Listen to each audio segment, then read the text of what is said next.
कल्पनाओं की कहानी जिंदगी के पन्नों पर, क्योंकि मैं कहानी हूँ। आज की हॉरर कहानी है घोस्ट नाइट आउट्स।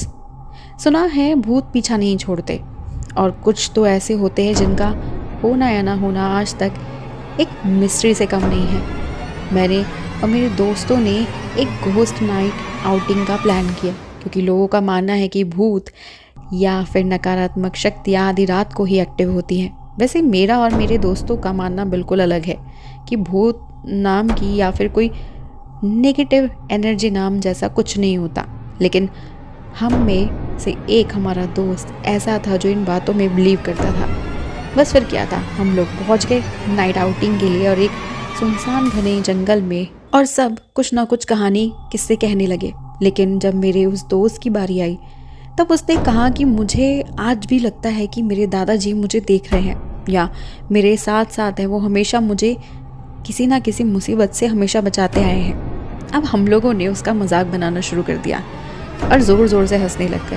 तभी अचानक से हमें लगा कि झाड़ियों में से कोई हमें देख रहा है, और हम सभी डर गए सिवाय मेरे उस दोस्त के, जिसे इस बात पर पूरा भरोसा था कि उसके दादाजी उसे हर मुसीबत से बचाते हैं। अब जल्दी जल्दी से हम लोगों ने अपनी गाड़ी की तरफ भागना शुरू किया कि तभी हम में से एक दोस्त का पैर एक नीचे पड़े झाड़ में फंस गया, और दूसरी ओर ज़ोर ज़ोर से पत्तों की सरसराहट की आवाज़ बढ़ती जा रही थी कि जैसे कोई हमारा पीछा कर रहा हो। बस जैसे तैसे करके हम वहाँ से भागना चाहते थे।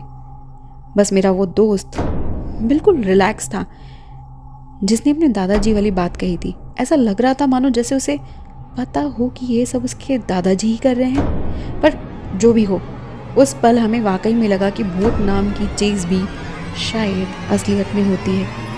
बस हम जैसे तैसे करके गाड़ी में बैठे और थोड़ा रिलैक्स हुए। लेकिन जैसे ही गाड़ी में बैठकर गाड़ी स्टार्ट की तो गाड़ी स्टार्ट ही नहीं हुई, और अचानक से तूफान भी आने लग गया। मैंने सोचा क्यों ना नाइट मोशन में क्लिक्स ली जाए, जैसे मैंने हर जगह के लिए है, और उन झाड़ियों की जहाँ से काफ़ी शोर हो रहा था। अब जैसे ही मैंने बाहर की क्लिक की तो मुझे लगा कि उस मिट्टी में किसी आदमी की आकृति उभर कर आई है। और उसके थोड़ी देर के बाद जब मैंने दूसरी क्लिक ली तो अचानक से गाड़ी बहुत तेज़ी से हमारे पास से निकली और आगे निकल गई, और उस गाड़ी के निकलने के 2 मिनट बाद ही हमारी गाड़ी स्टार्ट हुई।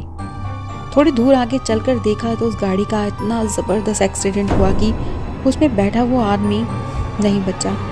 तभी मुझे अचानक अपने दोस्त के दादाजी की बात याद आई, और मैंने बहुत ही एक्साइटेड होकर अपने कैमरे में चेक किया कि वो आकृति किसकी थी। और जो हमने देखा उसे देखकर हमारे होश उड़ गए। वो एक बूढ़ा आदमी था, जिसने ब्लैक पैंट और वाइट शर्ट पहनी थी और वाइट फ्रेंच कट बियर्ड थी, और बाल बिल्कुल वाइट थे। तभी मैंने ऐसे ही अपने दोस्त से पूछा, तेरे दादाजी दिखते कैसे थे? और जब उसने अपने दादाजी का हुलिया बताया, उसके बाद तो हमारे पैरों तले ज़मीन ही खिसक गई, क्योंकि उसके दादाजी ही थे जिन्होंने वो गाड़ी बंद कर दी थी ताकि हमारा एक्सीडेंट ना हो। लेकिन उनके पीछे हमें एक और आदमी खड़ा दिखा, और हम सबके होश तब उड़ गए जब हमने देखा कि उस गाड़ी में मरने वाला आदमी वही था जो उनके पीछे ही खड़ा था। तो गाड़ी में ये कौन था?